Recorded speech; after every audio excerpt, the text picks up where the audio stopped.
Welcome to BrainJuice.fm. I'm your host, Sophia. Here, we explore the fascinating world of human thought. In each episode, we'll look at psychological and neuroscience concepts through a scientific lens, helping you understand the principles behind how our minds work. Are you ready to embrace new ideas and challenges? Let's broaden your perspective together.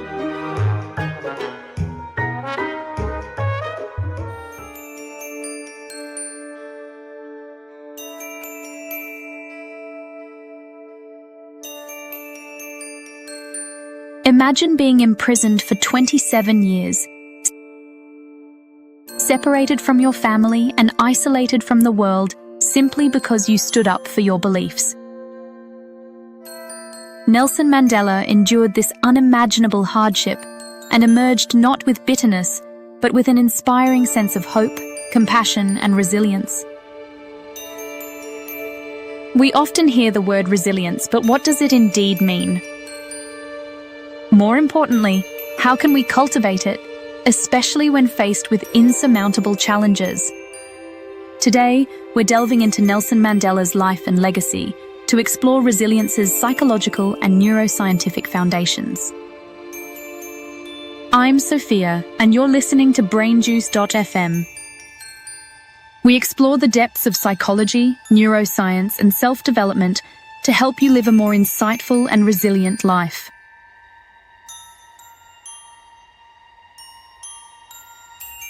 Today, we'll uncover the inner workings of resilience through the extraordinary life of Nelson Mandela. Before we delve into the science of resilience, let's take a moment to understand Mandela's journey. Who was this man, and what experiences shaped his incredible capacity for endurance? Understanding his story will set the stage for exploring how resilience is not just a psychological trait, but a neurobiological process that can be nurtured and developed.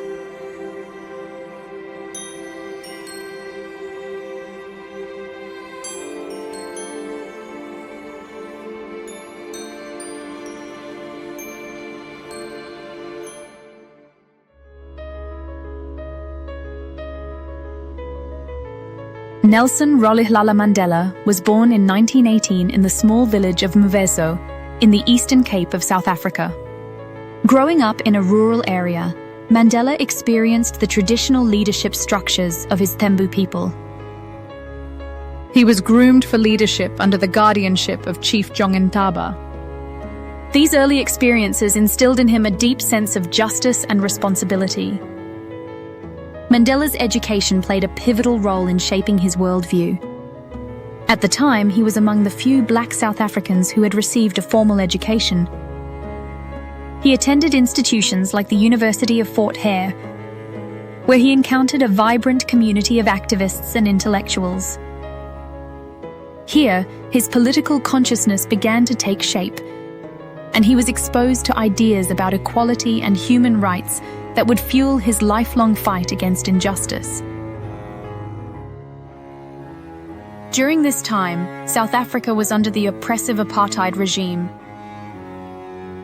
a system designed to enforce racial segregation and limit the freedoms of the majority black population.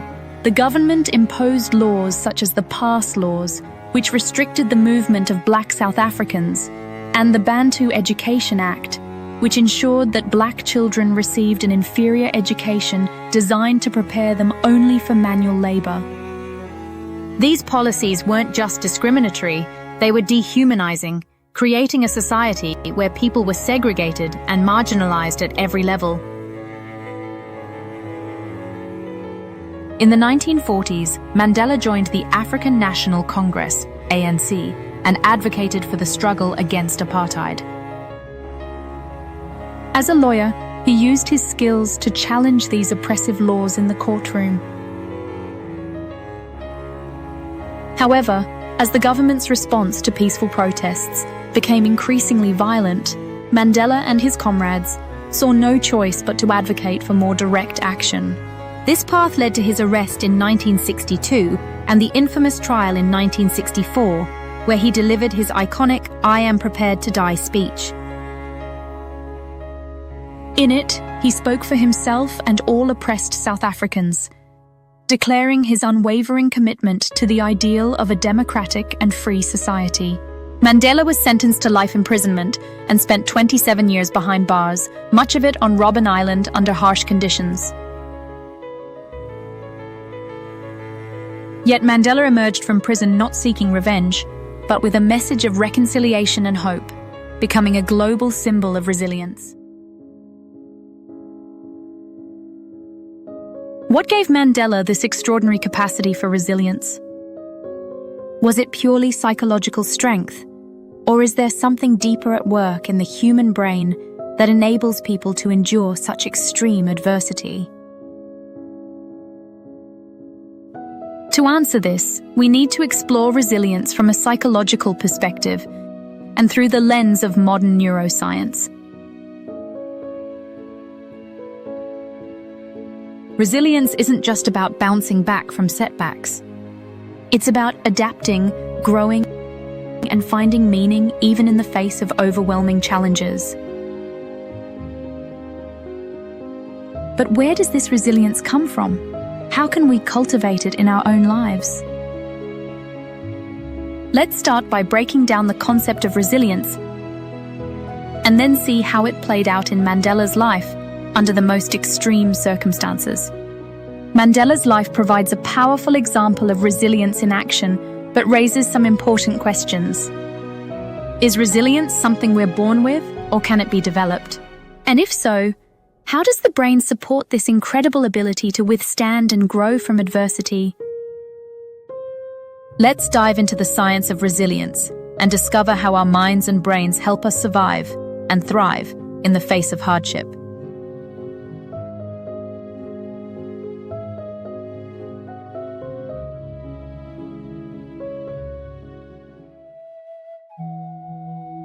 Understanding the psychology and neuroscience of resilience.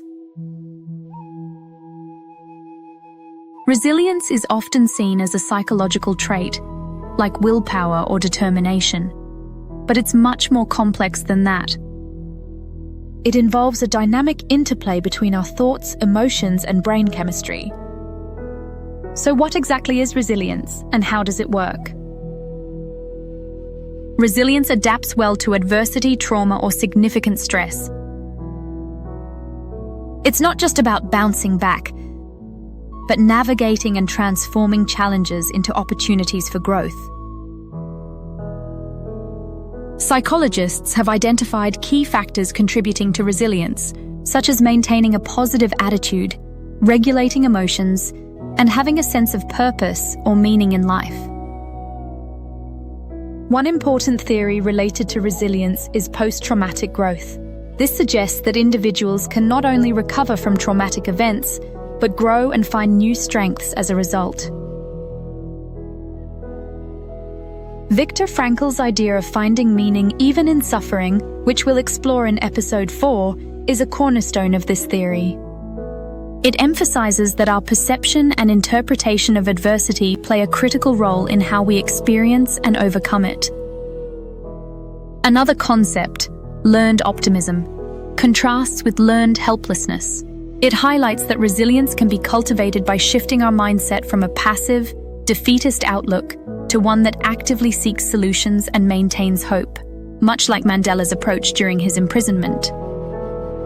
His ability to reframe his suffering as part of a larger purpose allowed him to keep his psychological resilience.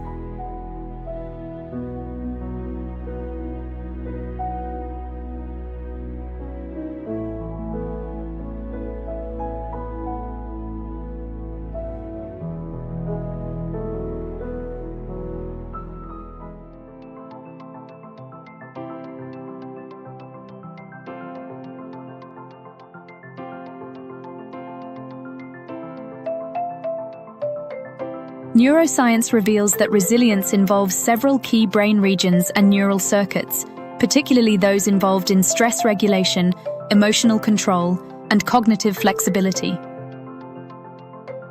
The prefrontal cortex, PFC, helps us make decisions and regulate our emotions under stress. Resilient people often have a more active and better connected PFC, enabling them to manage stress more effectively. The amygdala detects threats and triggers our fight or flight response. Resilient individuals tend to be less reactive, allowing them to remain calm and assess situations more rationally. The hippocampus helps contextualize stressful events, reducing their emotional intensity. A robust hippocampus supports the ability to process and move past negative experiences. The good news is resilience can be cultivated.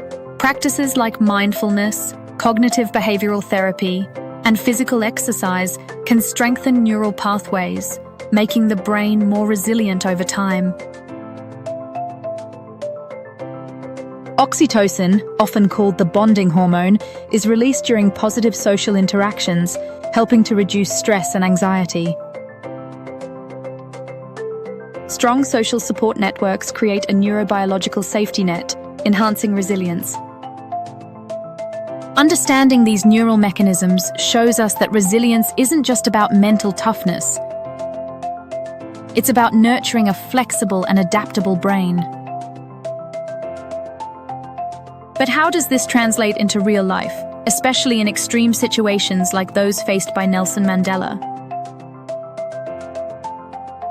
How did his brain help him endure 27 years of imprisonment, and what can we learn from his approach to adversity?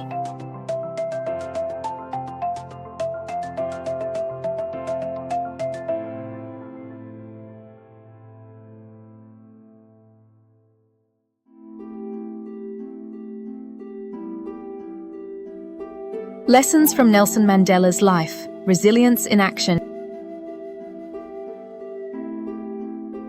Nelson Mandela's life is a testament to the power of resilience. His ability to endure nearly 3 decades of imprisonment and emerge with a message of reconciliation is extraordinary. But how did he maintain such incredible mental strength and emotional balance? Let's look at some key moments from his life that exemplify resilience. Moment 1. The Robben Island years. Mandela spent 18 of his 27 years in prison on Robben Island, a remote and harsh environment. Despite the conditions, he remained focused on his purpose, seeing himself not as a victim, but a freedom fighter continuing the struggle, even behind bars. Mandela's ability to reframe his imprisonment as part of the broader struggle for freedom helped him find meaning in his suffering. This critical component of resilience allows him to transform adversity into strength. This reframing engaged his prefrontal cortex, helping him regulate his emotional responses and dampen the reactivity of his amygdala. Cognitive flexibility is a critical neural feature of resilience. Moment 2. The power of routine and discipline. Mandela maintained a strict daily routine, including regular exercise, studying law, and engaging in intellectual discussions with fellow prisoners. Routine gave him a sense of control, combating feelings of helplessness. His commitment to learning and physical fitness served as a form of self-care, bolstering his psychological and physical resilience. Maintaining a routine activates the brain's reward system, providing a sense of accomplishment. Physical exercise increases neurotransmitters like dopamine and serotonin, enhancing mood and reducing stress. Moment 3. Forgiveness and reconciliation. Mandela's most remarkable act of resilience was his decision to forgive those who had oppressed him. Upon his release, he advocated for peace and reconciliation, leading to a peaceful transition of power in South Africa. Forgiveness allowed Mandela to let go of anger and bitterness, promoting psychological healing and well-being. It was both a moral and pragmatic choice that helped him and his nation move forward. Forgiveness reduces activity in the amygdala and increases activity in the prefrontal and anterior cingulate cortices, helping to release negative emotions and enhance emotional regulation. Mandela's resilience was not just about surviving. It was about transforming suffering into strength and using it to inspire others. But how can we build resilience in our lives, facing monumental challenges or everyday struggles? Next, we'll explore practical strategies for cultivating resilience, supported by psychological research and neuroscience findings.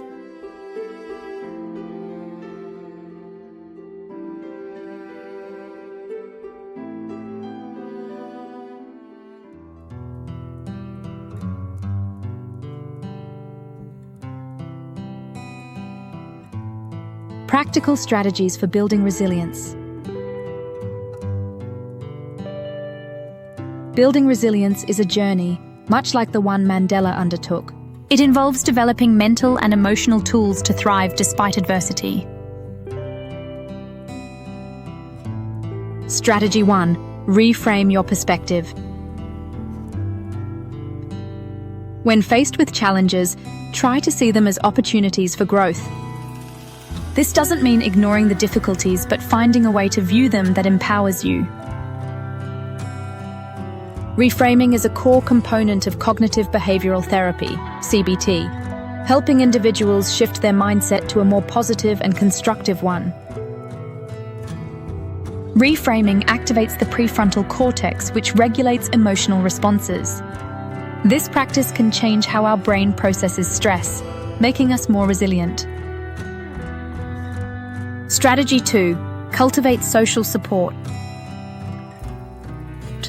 Mandela's relationships with fellow prisoners and his focus on unity were crucial to his resilience.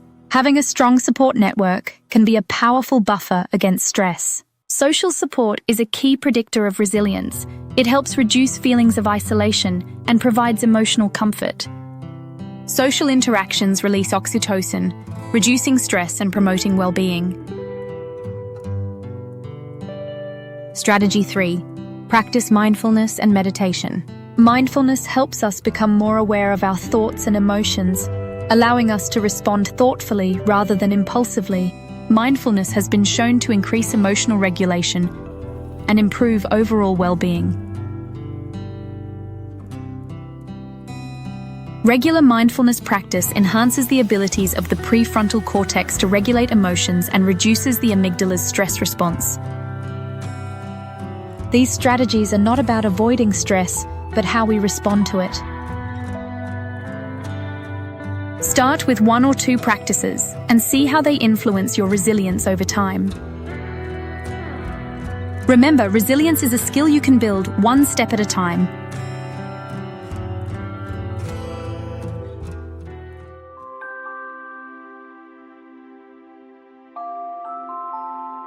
Mind check.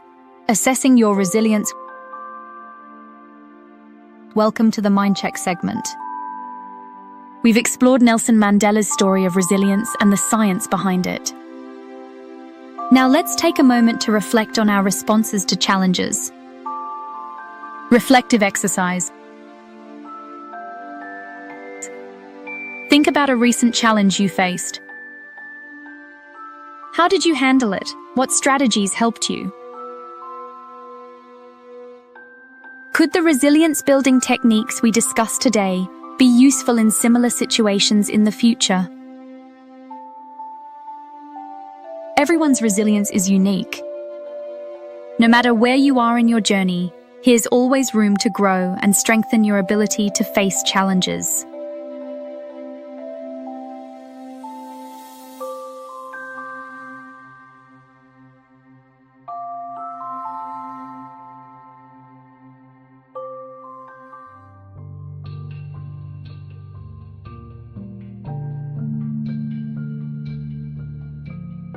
The juice of the brain.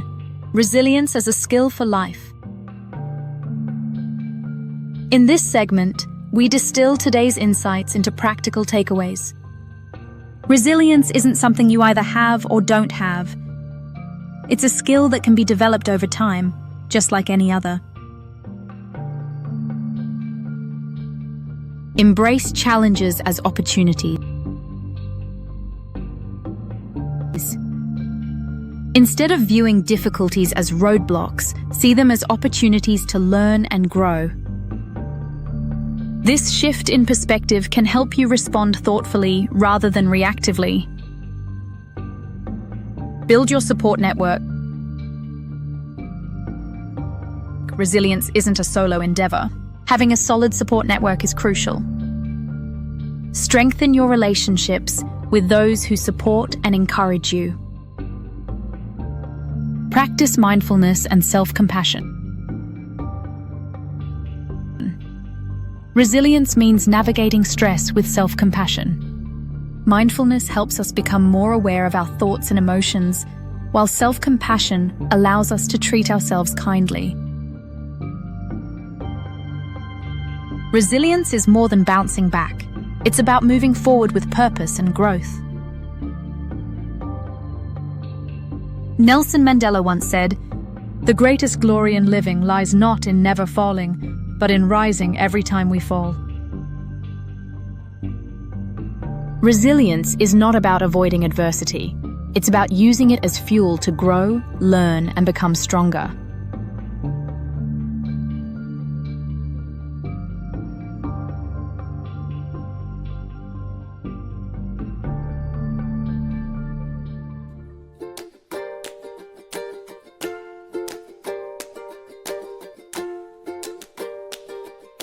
Today, we've explored the intricate nature of resilience through the lens of Nelson Mandela's remarkable life.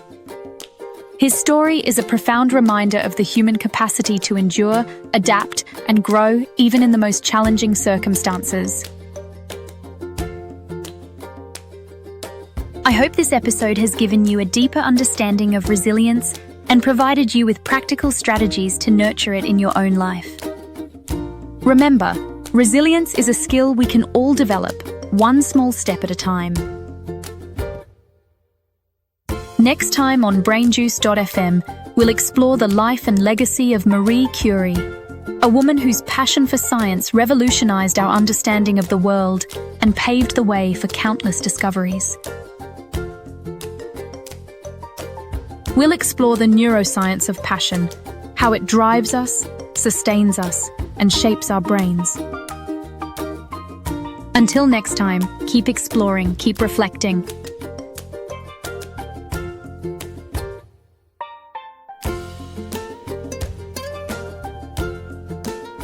I'm Sophia, and this has been brainjuice.fm. See you in the next episode.